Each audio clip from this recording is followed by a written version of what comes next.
तुलसी नमस्ते नर्मदे देवी त्राहि मां भावसागरात्। नर्मदापुरं सुविख्यातं रेवाया दक्षिणे तटे सेवाश्रमेषु राजता देवी नर्मदायै नमो नमः। प्रिय बंधुओं, आज हम आपके सामने अभी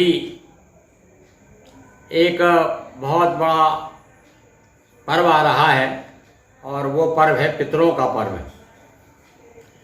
वर्ष में 15 दिन हमारे शास्त्रों ने, हमारे ग्रंथों ने, विद्वानों ने 15 दिन हमारे पूर्वजों को, पुरखों के लिए रख दिए, ताकि वर्ष में आप स्मरण ना कर सके तो कम से कम वर्ष में 16 दिन, 16 श्राद्ध जो पढ़ते हैं, 16 दिन उन्हें हम अपनी श्रद्धा अर्पित करें, श्राद्ध करें, उन्हें याद करें, और यदि वो किसी कारण से हमसे रुष्ट हैं तो उन्हें प्रसन्न भी करें।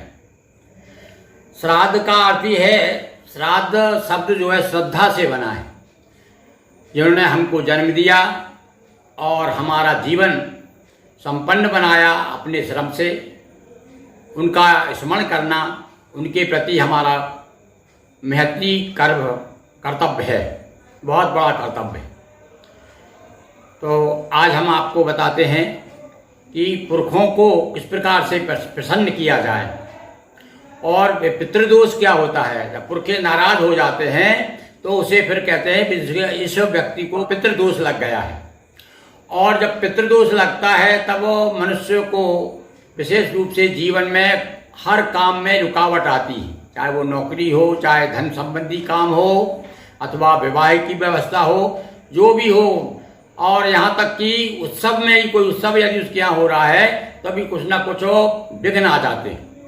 तो ऐसे समय स्थिति बनती है तो आप समझ लीजिए कि हमारे पितृ हमसे नाराज हैं, हमारे पुरखे हमसे खुश नहीं हैं। उन पुरखों को खुश करने के लिए ये 16 दिन हमें विशेष रूप से प्राप्त हुए हैं। तो इसमें हमें क्या क्या करना चाहिए? वैसे तो विशेष रूप से आप सभी जानते हैं कि भैया ये दिन क्या है, ये कनाकत कहते हैं जिन्हें, ये श्राद्धों के दिन है। यानी पूर्णिमा से लेकर के अमावस्या तक हम अपने अपने जो पूर्वज हैं, पुरखे हैं, माता हैं, पिता हैं, उनके जो मृत्यु दिवस है उस दिवस पर उन्हें हम स्मरण करते हैं और उनका श्राद्ध करते हैं। तो आज हम थोड़ा सा आपको बताते हैं कि पहले कैसे आपको पता चले कि हमारे श्राद्ध हमसे नाराज हैं। हमारे जो श्रद्धावान जो हमारे हैं, जो हमारे पुरखे हैं, पूर्वज हैं, वो हमसे कैसे नाराज हैं और नाराज क्यों हैं, और उसकी विशिष्ट पहचान कैसे होगी कि हमसे नाराज हैं, कैसे हम पहचानेंगे कि हमारे पुरखे हमसे नाराज हैं। तो उसके लिए बताया है सबसे पहले कि आपका कोई भी काम जो है समय पे नहीं होता, करना कुछ जाते हैं और हो कुछ जाता है, आप समझ लीजिए कि आपके पुरखे आपसे नाराज हैं। दूसरा, आपके घर में हमेशा कलह बनी रहती है तो आप मान लीजिए कि आपके घर में सुख शांति नहीं है, अर्थात आपके पुरखे, आपके पूर्वज, पितृ जो हैं आपसे नाराज हैं। और तब हम एक पंचांग की भाषा में या एक सरल भाषा में कह सकते हैं पितृदोष है। तो ये पितृदोष के लिए, और यदि एक कारण ये भी है कि घर में बच्चे हैं हमारे और उनका मन पढ़ने में नहीं लग रहा है, हम बहुत कोशिश करते हैं और हमारी तरफ से पूरी कोशिश होती, फिर भी बच्चे जो हैं पढ़ नहीं रहे हैं, तो आप समझ लीजिए कि कहीं न कहीं हमारे पुरखे हमसे नाराज हैं। तो ये स्थितियों को दूर करने के लिए, पुरखों को प्रसन्न करने के लिए कुछ सरल उपाय मैं आज आपको 2-4 उपाय बताता हूँ। तो एक बात तो सरल जो है हम कर सकते हैं, क्या है कि नित्य प्रति पूर्णिमा से लेकर अमावस तक आप रोज जो है भागवत, गीता, गजेंद्र मोक्ष इनका पाठ करिए। इनमें से कोई भी आपको एक मिल जाए, गजेंद्र मोक्ष का करें अथवा गीता का पाठ करें, भगवत गीता का, या श्रीमद् भागवत पुराण। देखा होगा आपने कि श्राद्ध के शुरू होने के पहले से ही पंडित लोग जो है बार बार आप लोगों को आग्रह करते हैं कि हम गया जी में भागवत हो रही है। कुछ लोग अपने पिताजी की स्मृति में भागवत कराते हैं। तो इसके पीछे यही रहस्य है कि यदि आप अपने पुरखों को प्रसन्न करना चाहते हैं तो भागवत, गीता और गजेंद्र उसका रोज पाठ करें।